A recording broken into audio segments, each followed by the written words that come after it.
అస్సలాముఅలైకుం friends, welcome to A one agro industry. ఇది చూడొచ్చు, మనకి వచ్చేసి కొత్తగా డైరీ ఫామ్లో ఇప్పుడు మనకి చలికాలంలో దోమలు అనేటివి ఎక్కువ శాతం వస్తుంటాయి. ఆ దోమలు రాకుండా మనకి దోమ తెరలు మనకి ఎట్లయితే మస్కిటో నెట్ ఏదైతే ఉంటుంది కదా ఇండ్లలో మన బెడ్కి, అలానే ఇది డైరీ ఫామ్కి కట్టేస్తే దోమ తెరలు చూడొచ్చు. ఇక్కడ దగ్గరికి గిట్ట చూడొచ్చు.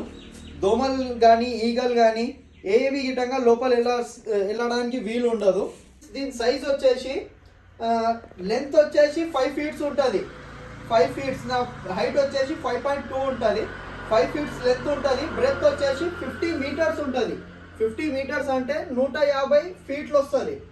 మొత్తం డైరీ ఫామ్కి మనకి ఒకటి తీసుకుంటే ఒక 30 గేదెల డైరీ ఫామ్కి పైన కింద మొత్తం ఫుల్గా కవర్ అయిపోతుంది. కావాల్సిన వారు స్క్రీన్ మీద ఉన్న నెంబర్కి కాల్ చేసి మిగతా డీటెయిల్స్ అంతా తీసుకోవచ్చు. ఏపీ తెలంగాణ ఎక్కడికైనా సరే సింగిల్ పీస్ అయినా